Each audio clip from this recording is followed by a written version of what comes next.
tá? Então, ele é aquecido, né?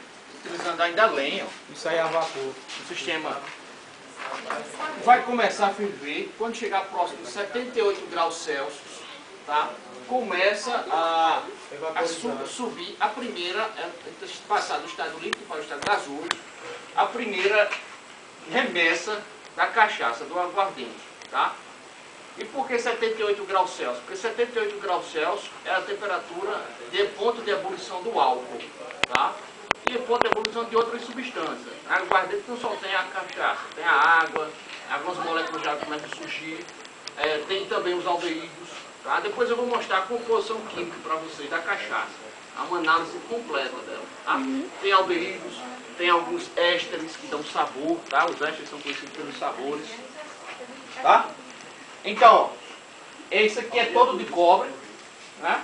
Ele passa por essa tubulação. Chegando aqui, isso daqui é chamado de condensador, tá? Por que se chama condensador? O condensador, o nome já diz, ele vai condensar o vapor, tá?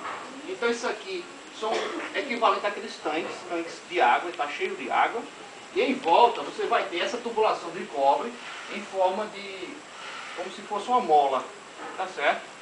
Então, à medida que vai, que o ar, que o vapor vai entrando dentro desse condensador, ele vai condensando e passando para o estado líquido, né? E aqui a gente vai ter, né? Eles cobriram aqui, ó. Aqui vai começar a gotejar o aguardente, onde eles vão recolher aqui embaixo, tá certo? Então, a pureza do aguardente é medida por isso daqui, ó. Isso aqui é um densímetro, tá? O que é um densímetro? O densímetro, ele nada mais é do que um tubo de vidro, né? Aqui no fundo ele tem umas bolinhas de chumbo, tá? Então, dependendo da densidade, e aqui você mede a densidade, né? Quanto mais puro, por exemplo, a densidade da água é 1, né? Deixa eu ver se aqui tem a escala.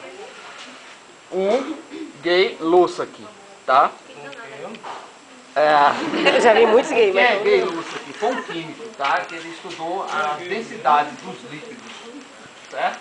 Então ele foi desenvolveu esse aparelho, tá? Ele mede a densidade e ele é inclusive conhecido como alcoolômetro, né? E aqui, ó, gay louça é a medida, a unidade de medida, tá? Das densidades, principalmente do álcool, tá certo? Então o álcool tem uma densidade, não vou lembrar qual é agora. Então quanto mais concentrado de álcool tiver o aguardente, mais próximo vai estar dessa medida, tá? Eu não estou lembrando agora o teor, a densidade do álcool, tá? Certo? Interessante, né? Isso aqui a gente deveria ter, se a gente tivesse um laboratório, tem isso aqui em escala menor. Para a gente medir a densidade do detergente, medir a densidade de cada solução, cada substância, uma densidade diferente.